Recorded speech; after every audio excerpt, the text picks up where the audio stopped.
Again, my name is Andrew Askovich, and I'm a trainer and educator for the Institute for Curriculum Services. I was a high school history teacher here in Chicago for 14 years in the south side of Chicago at Hyde Park High School. But for the last 3 or 4 years now, I've been working with ICS, going to state social studies conferences and working with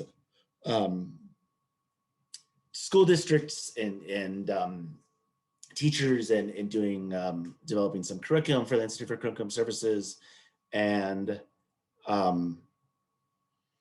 doing these presentations with teachers. And I really enjoyed this. I hope that you find this valuable. One thing I like to say is that I know that when I was a teacher and attending professional development, sometimes you would end up with some really inspiring messages or some interesting topics, but not always something that you can bring into the classroom. One thing that I think that we do really well at ICS, hopefully, is that we've developed some resources and materials and handouts and slides and digital media, all kinds of things you can bring directly into your classroom. And so again, hopefully that works out for everybody.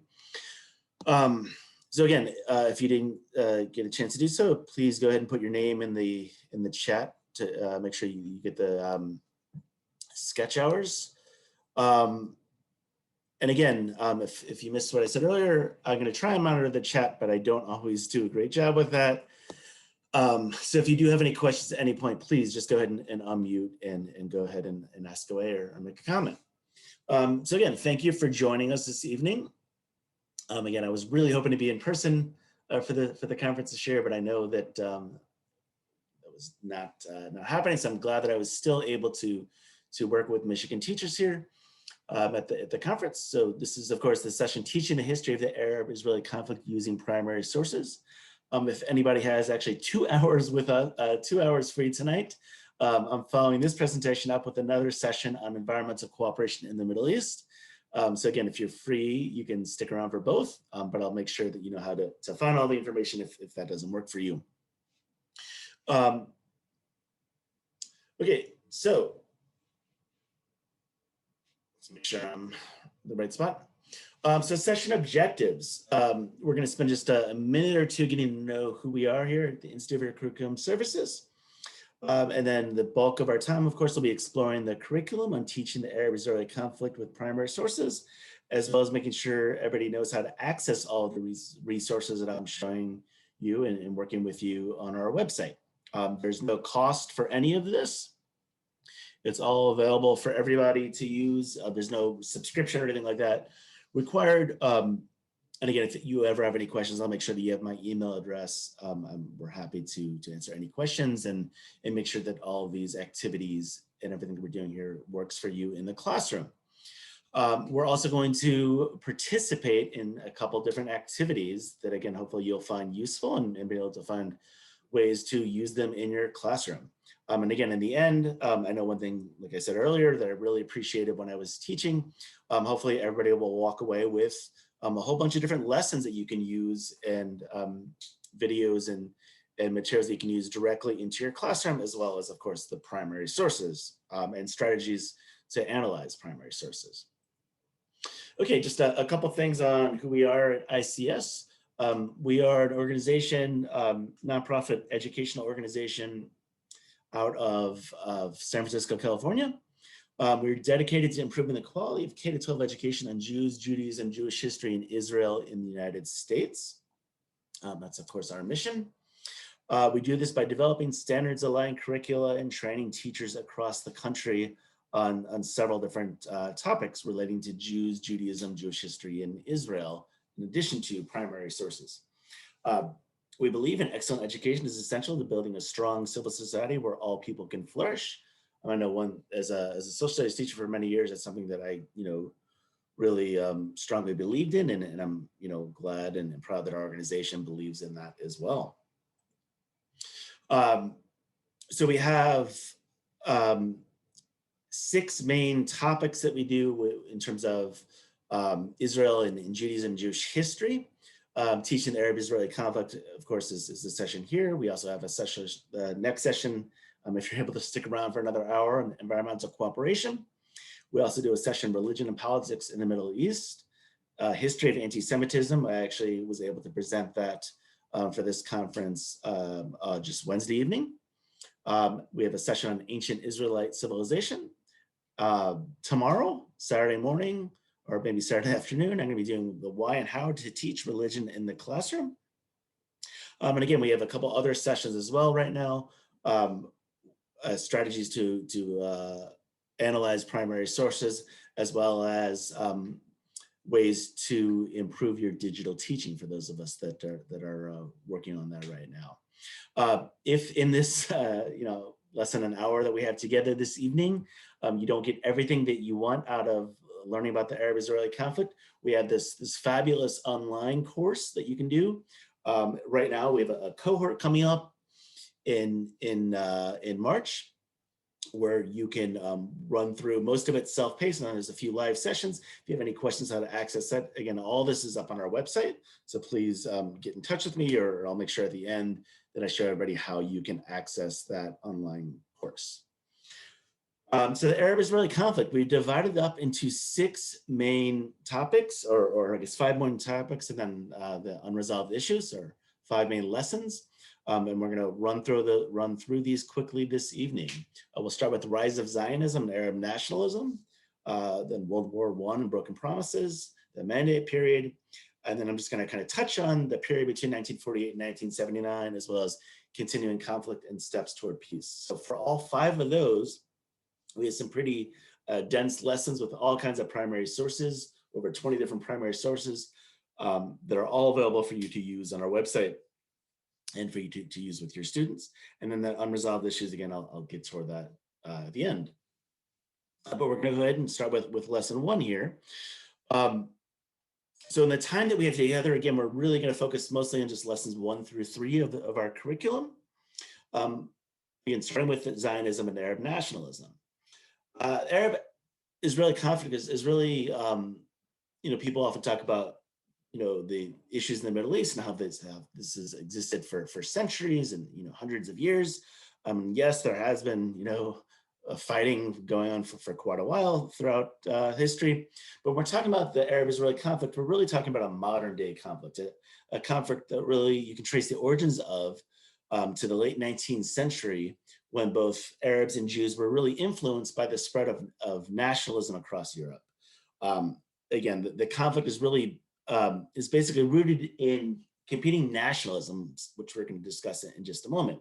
Again, the competing nationalisms between those 2 groups, and how the desire for sovereignty on both the part of Arabs and Jews is really the foundation of, is really the heart of the conflict. Okay, we have put together at ICS 5 really, short 4 or 5 minute long videos that do, I think, a really great job of summarizing the conflict. Again, this first one I'm going to show you in its entirety is just about 4 minutes long. So they all do, I think, a nice job of summarizing the conflict, as well as giving kind of a preview or a synopsis of some of the primary sources that we're going to take a look at. So I'm going to go ahead and start with this first one. Again, this is the only one that we'll watch in its entirety tonight, but all of these are available for you to use with your students, again, right up on our website.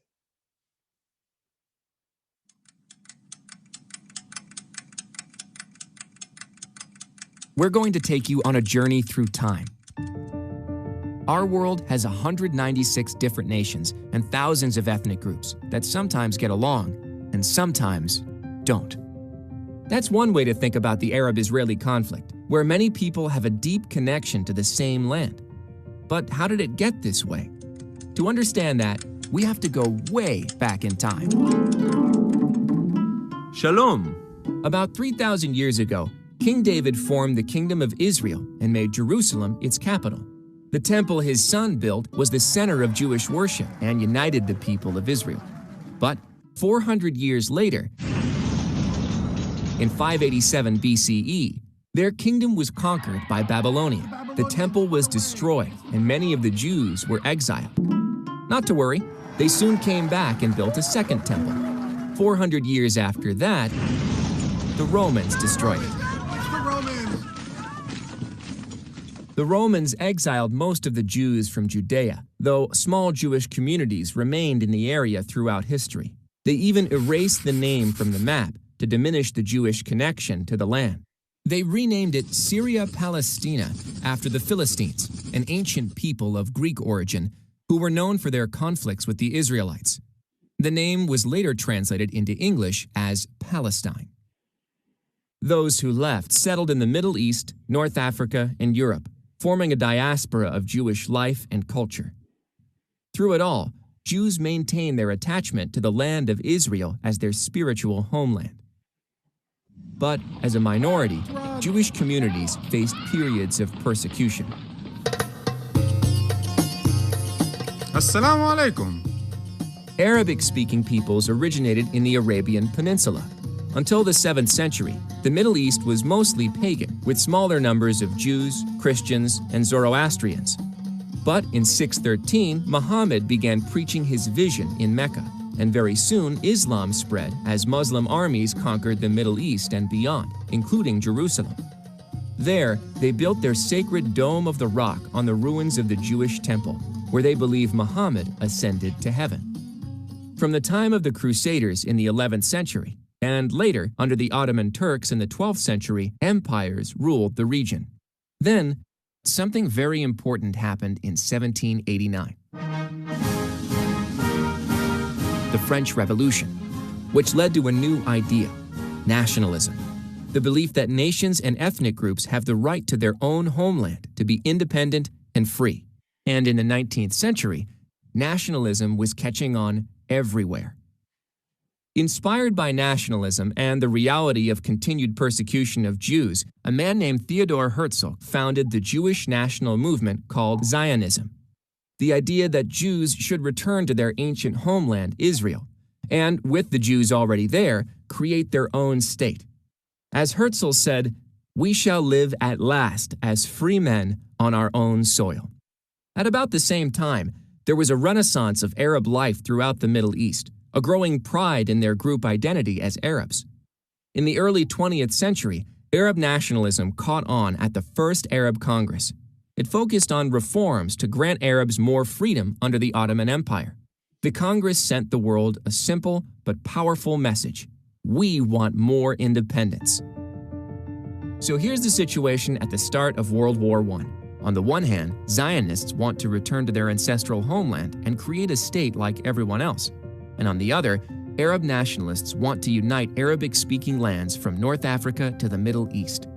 Perhaps now you can understand why people might get a little upset, especially when major European powers promise the same land to both parties. But that is for next time. Okay. Again, so that the idea of this first video is to really kind of set the stage, is to so that the students can understand why land is so important to both of those groups. Are there any questions on the video? Do we see how we could use that video with our students?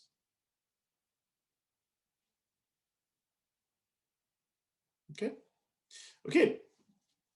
Again, so we have a total of 5 different videos, one to go along with each of those lessons. And again, they're pretty short.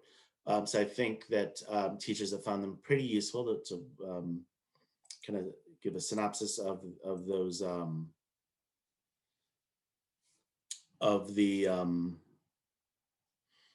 thank you, Kevin. Yes, so that's the hope, right? That it can give a kind of simplify a complicated issue, right?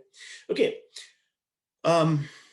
So in terms of nationalism and patriotism, right? So if we're going to say that nationalism is really the this idea of competing nationalisms is kind of the source of the conflict, what do we mean by that? And to get a better understanding of that, we have this vocabulary activity that I think that we try and use so that the students understand that while there's a lot of overlap between nationalism and patriotism, that the terms are not the same. And really, especially when we talk about a historical perspective, there is some key differences between these terms. So what I'm going to ask us to do is, if anybody wants to unmute themselves or in the chat, we'll go through just a couple of these phrases. Again, so this is a PDF that you could, print out, for your students, or put it on the screen like this as well. But I'm going to ask all of us, for right now, we'll just start with that first term, pride in one's country. Again, I know that we haven't gone over the definition. But if you're looking at that phrase, pride in one's country, do we see that as having more to do with nationalism or more to do with patriotism? And again, you can either write nationalism or patriotism in the chat box. If anybody wants to go ahead and unmute, you can do that as well. But where do we see that first phrase?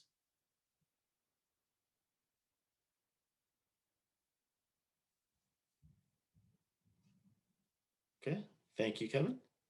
Patriotism.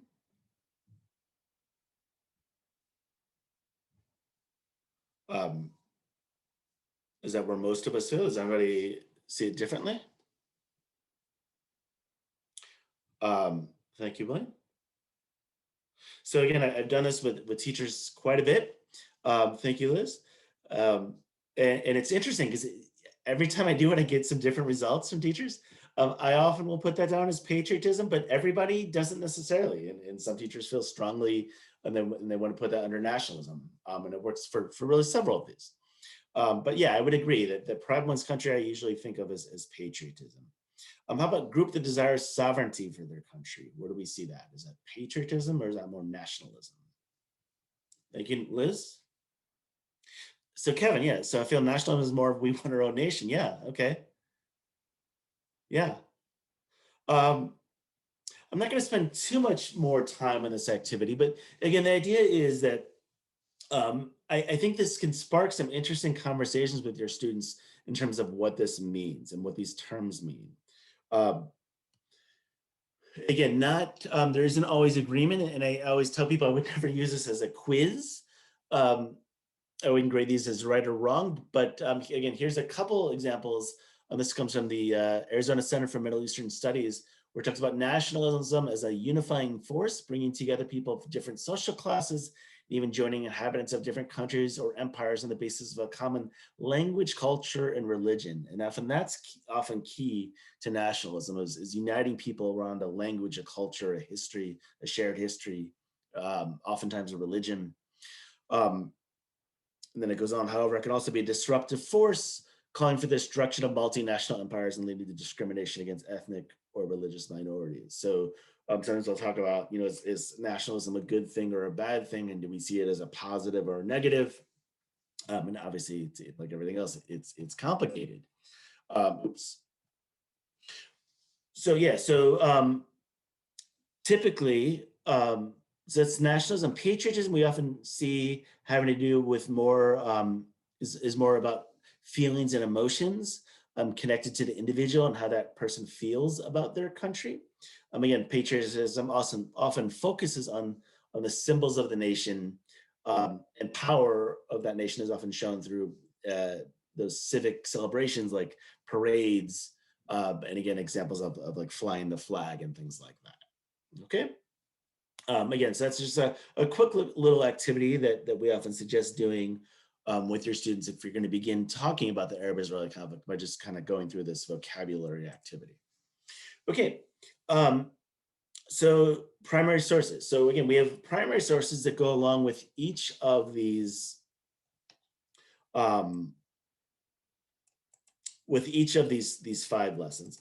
And I'm going to put into the chat here a link to lesson 1, which is going to give us access, or it's going to show us what these first primary sources look like. So if you wanted to take a look at these first primary sources, I'll put them up on the screen as well. But so it starts off with the Jewish State from Theodor Herzl, the First Zionist Congress, and then selective writings of Sati al-Husri, and then the First Arab Congress. So if you can notice here, of course, we have examples of nationalism from both the Jewish perspective as well as the Arab perspective. So we're looking at nationalism under, for the Jewish perspective is what becomes Zionism. And then we see this idea of Arab nationalism and Arab connections to the land and Arab desire for sovereignty. And then we have these graphic organizers here. So if you didn't get a chance to click on it, so this is what it looks like, the first lesson here. This is lesson 1. And these are these are the documents. So again, the document from Theodor Herzl, all of these are pretty much set up the same way. The documents where you have a little bit of a background information, an excerpt from a longer document. And again, I know this doesn't work I know there's lots of students would need even to be more broken down than this, but we do try and break down a little bit of some of the vocabulary that we think that many of the students will have a challenge with. And again, I think most of the time, we suggest breaking students off and having different students analyze a particular excerpt from the lesson and then kind of bringing everything back together. So that's of course one way to do it. So again, we have this first one here, just this basic graphic organizer with a couple different questions here. Why did Herzl think Jews needed their own nation? And then suggestions to have the student first respond in their own words after reading that excerpt from Theodor Herzl, and then providing citations from the text. So kind of going, what does the text mean? And then giving that text as evidence to support their thoughts in terms of what's being said there, right? So we do that there for these first four documents. So that was Zionism, and of course there's the First Zionist Congress. And now here, of course, is Arab nationalism, where we talk about Satyal Husri and what he has to say about the Arab connection to the land and a shared history amongst Arabs. And again, a couple other questions here. This one comes from the First Arab Congress, where it gets to the idea of what makes someone an Arab. And all these questions, again, are very much addressed in those primary source documents. We also like to show that there are, of course, many different examples of nationalism, of Arab nationalism and Zionism. And we do this by providing a couple other excerpts here in lesson 1. And again, I'll show you what this looks like.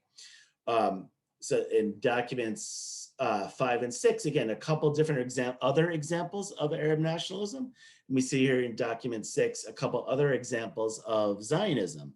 Again, the idea being that these are movements, these are ideologies and visions that develop in the late 19th century into the early 20th century, but they definitely change over time.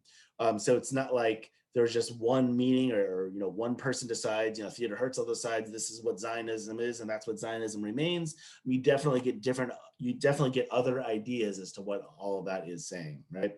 So that's this idea of making sure the students understand that there are other examples of Zionism, other examples of Arab nationalism. Nationalism and patriotism in there were as well. Yeah, thank you, Kevin. Did you want to say more about that, or was okay? Thank you. And then for each of our 5 lessons here, we have an exit slip as well that you could go over with your students. I do think, and I know it can be a challenge right now, getting students to have a discussion, especially if you're not in the classroom at all. But I do think, thank you, Kevin. Yeah, thank you for making that connection. I do think with these exit slips, they're not really designed to be quizzes. I think they probably work a little bit better as kind of discussion questions than they do as quizzes or kind of like of an assessment for the students. But there are exit slips after each of those 5 lessons. Okay. Again, I know that went really quickly there through lesson 1, but I want to do some more with lesson 2. So we're going to go ahead and continue. Lesson 2 is what we're talking here about World War I and broken promises. So on the eve of World War I, where the land definitely continues to play a huge part in the conflict, we have the Levant, where today's Lebanon, Syria, Jordan, and then Israel, were of course part of the Ottoman Empire. Well, on the eve of World War I, Ottoman Empire, of course, is coming to an end, and we start to see the British exert their power, and then the French as well over these lands.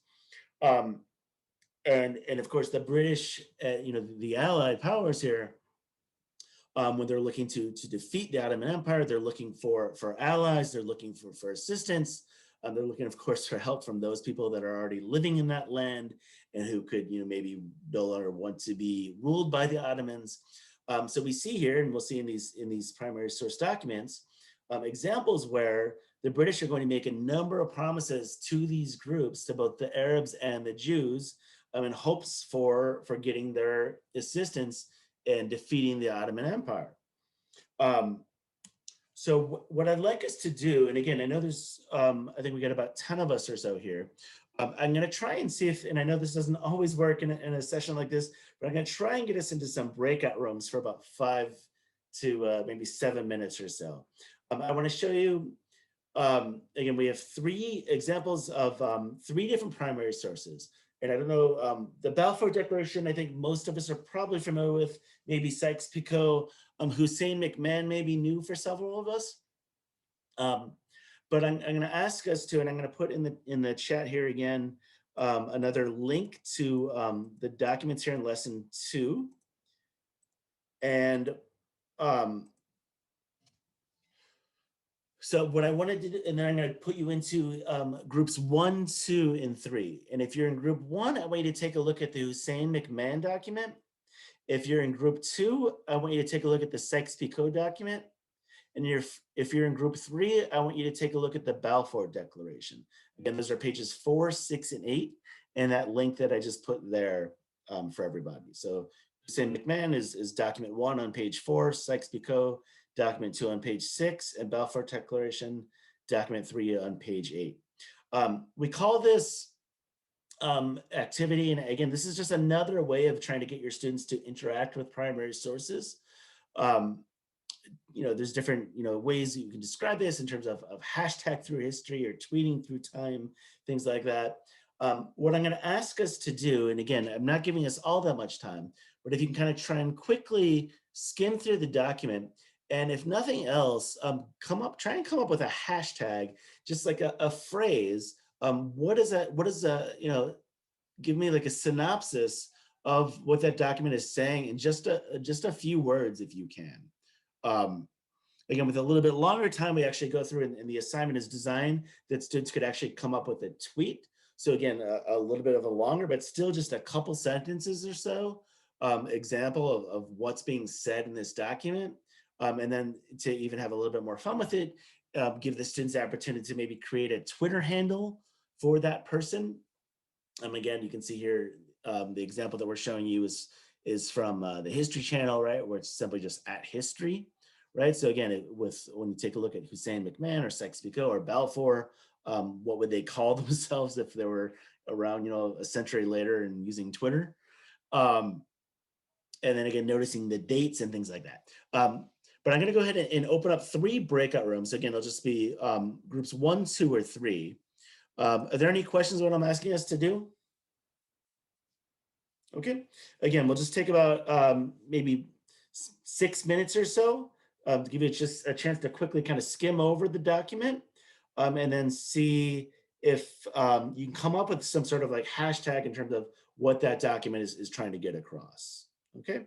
If you think you have enough time to even come up with the tweet, by all means, go ahead and do that as well. I don't know that we'll have enough time to do that. Okay, so I'm going to go ahead and create the rooms. Again, just giving us about 5 or 6 minutes or so, and we'll see if we can get this to work. Not sure why I was muted there, but thank you for letting me know. Okay. So again, I hope that, thank you, Elizabeth and Dan. Okay, here we go. So permanent home. So that's document 1, right, Liz? Hashtag permanent home. No, that was Balfour. Oh, okay, I'm sorry. Oh yeah, I see you. Yes, group 3. Thank you. Permanent, yes. Thank you for that. Do I have, so let's start with document 1, the Hussein McMahon correspondence. Do I have anybody from group 1 that wanted to tell us, did we get any hashtags there? Does anybody want to put one in the chat or unmute?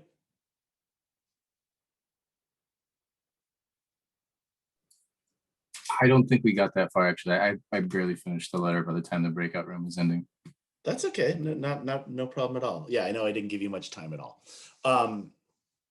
So the Hussein McMahon correspondence, does anybody want to tell us like anything that was going on in this document? Like who are Hussein McMahon? What was this?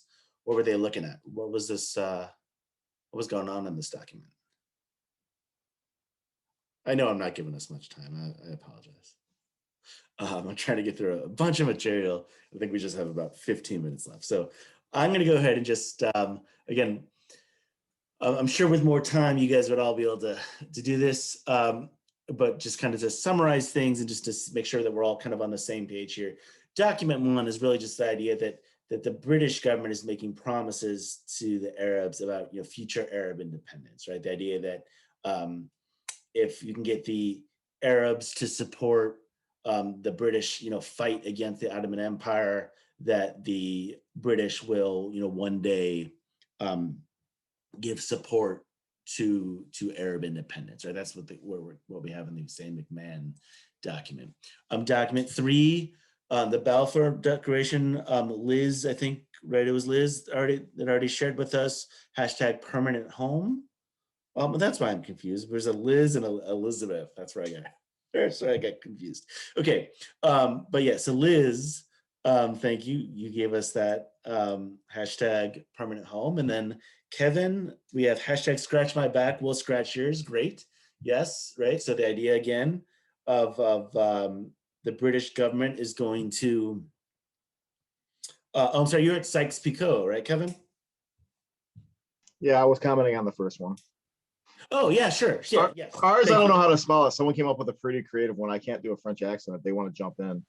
Okay, well, anybody go ahead. Hashtag Sacre Blue Zone Okay. for the blue zones and the red zones, with Britain and France dividing it up for their Awesome. spheres of influence. Awesome. Yes.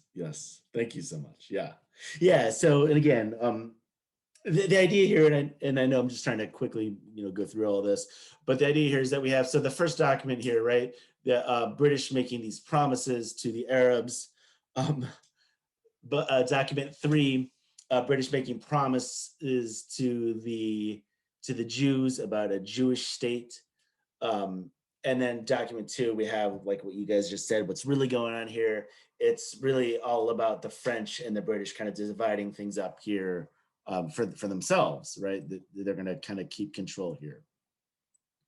Okay. Any other questions on this, or how you could use this in the classroom, how you could do this activity with your students?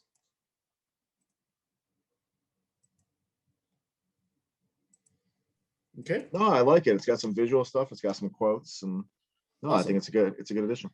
Good. Yeah. Thank you. Okay. So we're going to go ahead and quickly move on and try and wrap up a whole bunch of stuff in about 10 minutes here. So next, soapstone. Is anybody familiar with soapstone as a tool to analyze primary sources? Use it all the time. Awesome. Yeah. If anybody is not, we provide that for you in our lesson 2 here as well. That was, is it Kyle? Is that right? That is correct. Did you want to tell us anything about soapstone, or why you use it, or how you were able to use it in the classroom? It's something I use because I can use it in both my ELA classes and my social studies classes. Awesome. Let me see if I remember this right, because it's been a while since I'm only teaching APUSH this year, so we use a little bit different setup. Sure. We use Happy instead. Yeah. Okay. But was it speaker, occasion, audience, purpose, second S, I don't remember, in tone? Yeah, subject and tone. Yeah. Subject and tone. Thank you. Yeah. And we think that works really well with these documents in lesson 2 here, the Faisal-Weitzman Agreement, as well as the Covenant of the League of Nations. I think it really is interesting to get into that, the idea of like what's going on in terms of when you have the, the European powers, of course, kind of dividing things up with the League of Nations.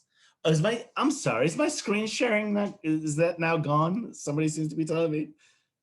I apologize. I don't know what's going on right here.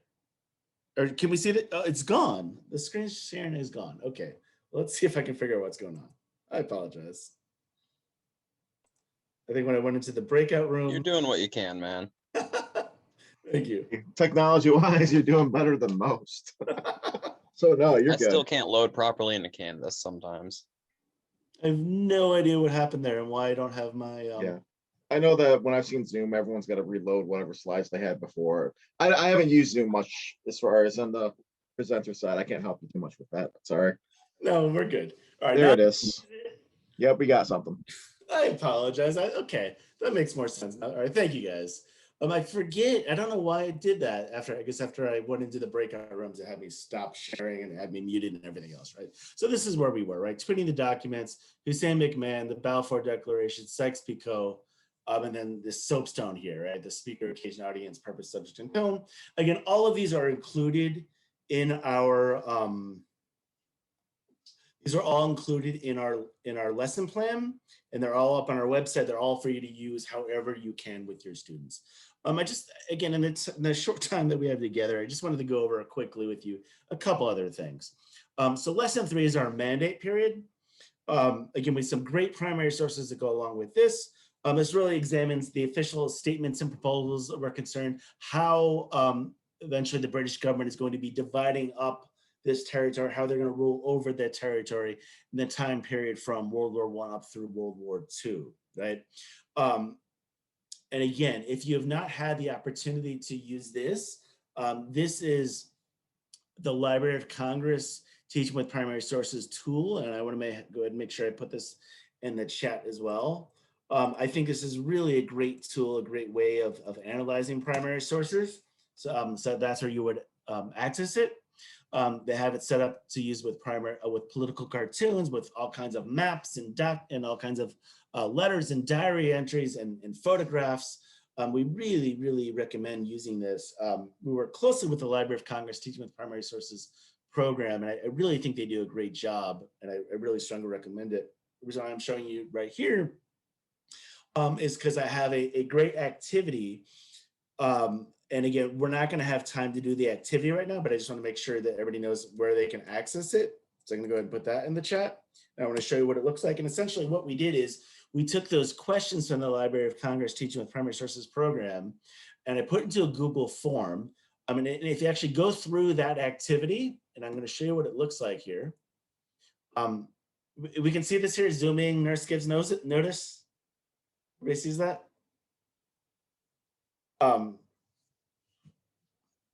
So this is what it looks like.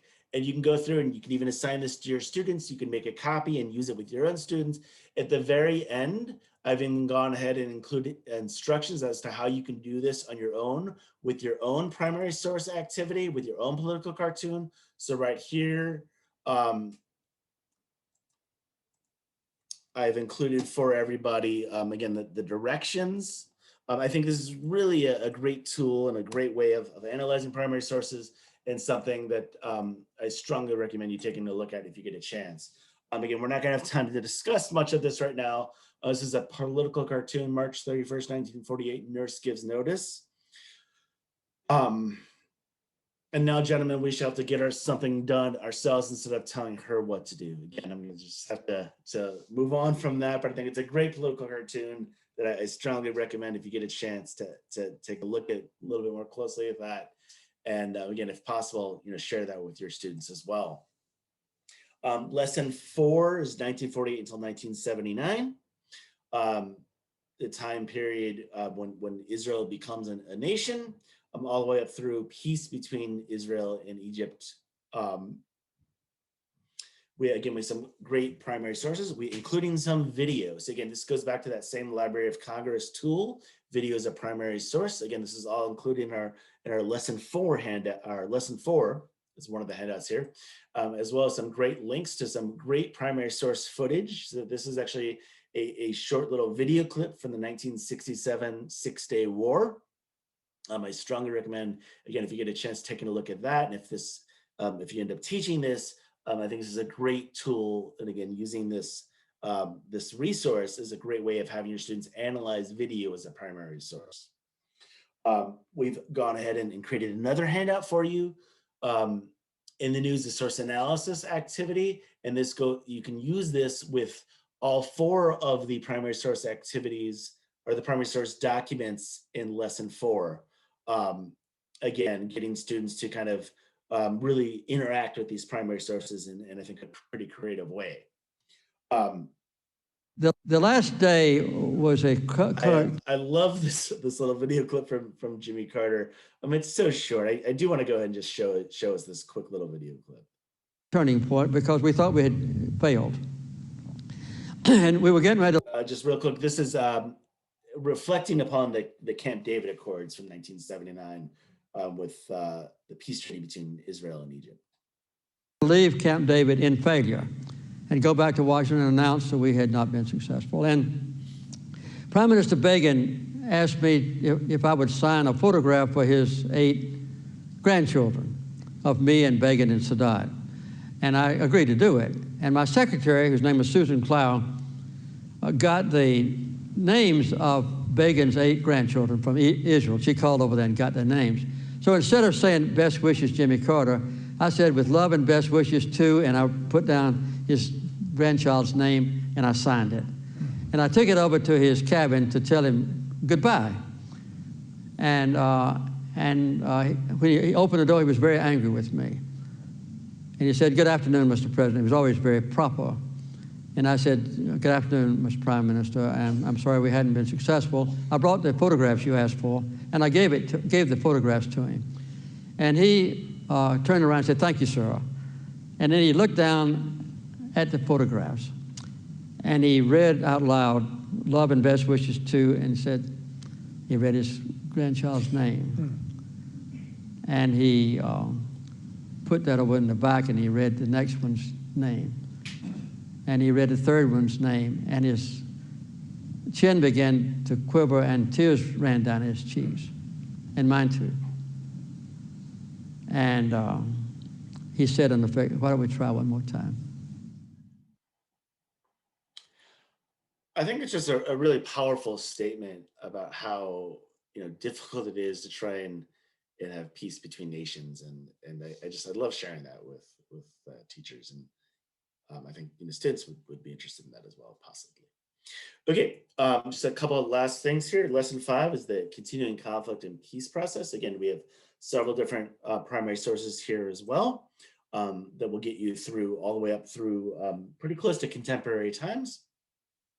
And again, all the activities that we've been talking about to analyze strategies to analyze primary sources, as well as videos and exit slips. That's all there for lesson 5 as well.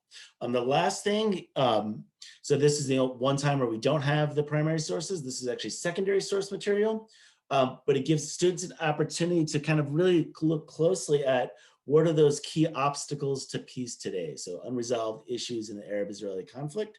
Again, so we have a nice little packet that you can use with your students to examine these last issues here of what would final borders between a Israel and a Palestinian state look like, and how could they get to something like that? How to deal with the issue of Jerusalem, which of course, both Jews and Palestinians see as their capital. How to resolve the issue and what to do about the issue of refugees and settlements, the security needs, and of course, water resources. I really love what we're doing here by ending on water. Again, I don't know what everybody's schedule is, but if you have an opportunity, I'm going to spend the next hour talking about environmental cooperation, really getting into this water resources. So icsresources.org is where you can find everything that we talked about this evening. Again, there's no cost for any of this. All the professional development that we offer is free. If this is works for you, I'd love to come into your school district and work with other teachers as well, whether it be a longer session or just kind of some of our other topics as well. I'd love to do that for you guys. So if you have any questions, please get in touch with me. I'm going to go ahead and put my email address in the chat here. And again, I know I really apologize. I'm not leaving us time for really any time at all for questions. So if you have any questions, please do reach out to me. I had one last thing, and again, in like the last minute or so, if you have a couple minutes before your next session or a couple minutes before whatever you have left to do in your evening, we're really trying to make sure that these sessions meet your needs right now. Yeah, thank you. I hope you do get a chance to look a little bit deeper into these resources. I know in these quick 50-minute sessions, there's only so much that we can do. Again, if you do have a chance, that bit.ly I just put in there, bit.ly/ICS workshop, there's a quick little evaluation. So if you get a chance, I'd greatly appreciate it if you could take a look at that evaluation and just spend just a couple minutes giving me some feedback. Again, I hope that I'm meeting your needs. Thank you so much, everybody. Have a wonderful evening. I think I need to end this session and then kind of restart so that everybody gets all the credits that they need and the recordings all work. So again, thank you so much, everybody. Again, I'm going to be in I think it's the same room, this virtual room anyway, for the next hour as well, or 50 minutes as well. But thank you so much. Have a great evening. I guess maybe a minute or so if anybody has any questions. Everybody's good? Thank you. Have a wonderful day. Have a wonderful night. Hope to make it up to Michigan again soon. Thank you, everybody. Thank you, William.